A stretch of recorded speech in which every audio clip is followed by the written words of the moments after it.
Labati at Richard Gutierrez. Hiwalay na nga ba? Si Richard nasa bahay ko ngayon, 1 month na. Pero unti-unti siyang lumilipat ng gamit sa Alabang. At pinag-usapan nila na puro nga daw po solo pictures na ni Sarah at kanyang mga anak ang kanyang social media. Aring malaki ang partisipasyon ng nakaraang hindi pagkakaunawaan ng mami ni Sarah Labati at ni Tita Annabel. Ang hiwalayang ito ay hahantong ba sa Labati family versus Gutierrez family? Dapat nakikita mo na yan. Richard, trabaho na trabaho, isa nag-uoldas ng pera. Enjoying every moment with family. The convoy keeps going and don't mind dogs barking. My advice to those planning to get married, get to know your future in-laws so you won't end up like me. I would expect Sarah to run. She can have a career of her own kung may ganyan akong in-law. Just so grateful na hindi ganyan ang in-laws. Yo, what's up? This is Real Talk Tarbs, pambansang issue analyzer ng Pilipinas, wherein I'm trying to influence you how to think critically about some mga recent viral social issues ngayon dito sa Pilipinas. And today, we're gonna be talking about another sensational issue patungkol sa hiwalayan ng celebrity couple na sina Sarah Labati at Richard Gutierrez. At pinagpipiestahan sila ng mga chismosang katulad mo online. Hoy! Hindi ako chismosa! Curious lang! Ay, joke. Mga curious na katulad mo pala, online. Totoo ba na malaking rason na si Annabel Rama sa alleged hiwalayan ng dalawa? Dapat nga bang nangingialam ang mga magulang sa buhay mag-asawa ng mga anak? O baka isa lang itong tampuhan na kailangan lang bigyan ng oras at hindi agad hiwalayan? And of course, what are the things that we may be able to learn from this kind of situation? Let's find out.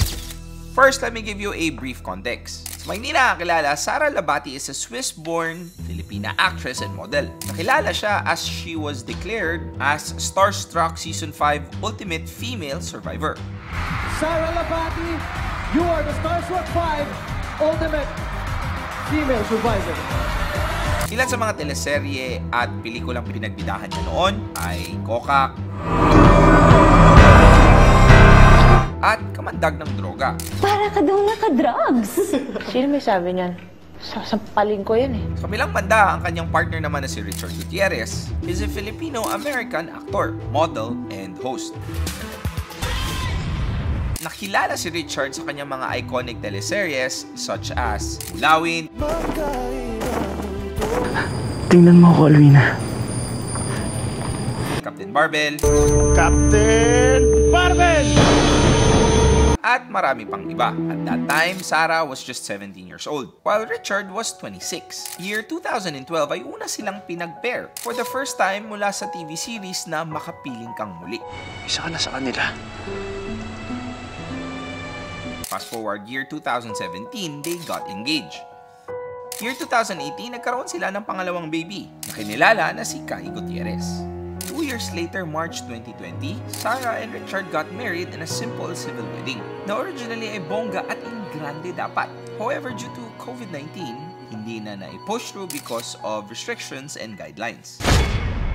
Now, let's go back to the issue. Earlier this year, matatandaan na nagkaroon ng rumors sa umano'y hiwalayan na ng dalawa. Napansin ng mga curious na marites na katulad mo na wala na daw picture na pinupost ang dalawa na magkasama. At kung meron man ay kasama lang ang kanilang mga anak. Because of this, hindi mapigilan ng mga netizens na magtanong. Why no pic with Chard? Why all of a sudden, wala na kayong pic together ni Chard? I'm a big fan. Na-stress ako. How come Sarah is no longer in the picture? I noticed that on Sarah post too. You're missing in her recent escapades. Are you still together? Hindi naman ma-confirm kung naghiwalay na nga ba ang dalawa dahil hindi naman sila naglalabas ng statement or post. Now, fast forward December 8, nag-post sa Instagram ang father ni Sarah Labati na si Abdel Labati ng family picture. Kasama si Sarah at dalawa nilang apo habang sabay-sabay silang kumakain.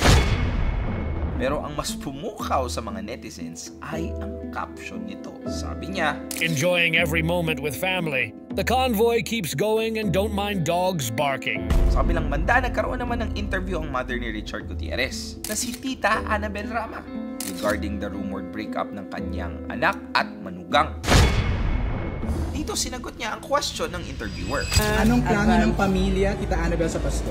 Ang sagot niya, Lahat kami papunta ng Japan.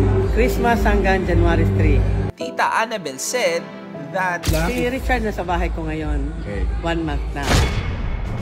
kahit pa tinatanong kung hiwalay na ba daw si Sarah at Richard, hindi naman niya ito directly sinagot. Sabi niya lang, Tita, can you confirm na hiwalay na yung dalawa? Hindi pa ko pwede magsalita eh. Basta sabihin ko sa iyo, si Richard na sa akin ngayon. Moreover, the interviewer asked Tita Annabel if may issue pa talaga between her and Sarah. Totoo ba yung balitang may gusot between you and Sarah? Hindi siya nakakausap. Wala akong time magpag-usap sa kanila. Right. At the latter part of the interview, she also said na ang kanyang anak daw ay Trabaho siya ng trabaho.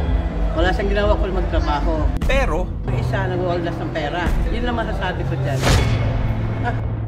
bukod dito, nag-viral naman ang isang code card na di umano'y sinabi ni Sarah. Sabi dito, I'm grateful that I married Richard because he's truly husband material and a father figure. It seems he got brainwashed, that's why he changed. I can't stand the fact that my mother-in-law you'd think was not well taken care of by her husband before. My advice to those planning to get married, get to know your future in-laws so you won't end up like me.